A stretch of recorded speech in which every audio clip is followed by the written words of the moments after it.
I wanted to go back to the beginning of your book.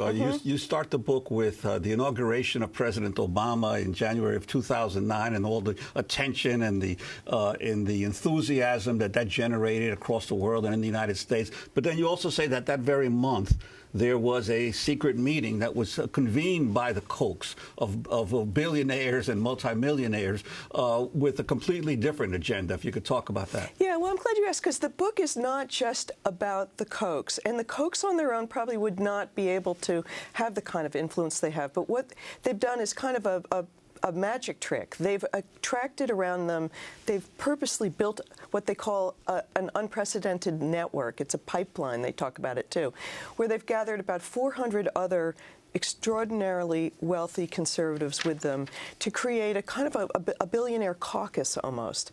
And that's the group that met. Just as Obama was being inaugurated, soon after that, they met to figure out how can we obstruct this. They regarded it as a catastrophe that Obama had been elected, and they wanted to see if they could stop change from taking place in the country and keep the order the way it had been for them during the Bush years, and maybe even push it further to the right. So this is not, it's an organization that I think people need to understand is not just about elections. They've been playing a long game that started 40 years ago when Charles Koch really got involved in politics in the beginning. And they wanted to change not just who rules the country, but how the country thinks. They're very anti-government. They are, and they have pushed this kind of anti-government line for 40 years through many different channels. And it's kind of a war of ideas as much as anything else. Well, you also talk about the secrecy with which they operate. You quote Fred Koch, the family patriarch, is saying the whale that spouts is the one that gets harpooned. Yes, and I've talked to many operatives who've worked with the Kochs or are interviewed in this book, and one of them told me they're not just under the radar, they are underground.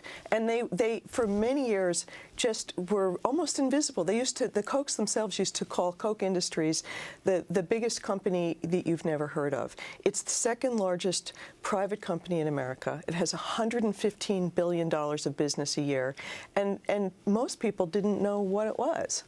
Many Americans use their products. They don't realize Dixie cups, Stainmaster carpet, Lycra, Georgia Pacific lumber, there's quilted northern toilet paper. There's so many products that they've flooded the American market with, yet most people don't realize that that is coming from these two brothers who own most of the company and are pouring the money into far right-wing politics. We're going to keep talking about this with Jane Mayer, staff writer for The New Yorker, author of the new book, Dark Money, The Hidden History of the Billionaires Behind the Rise of the Radical Right. Stay with us.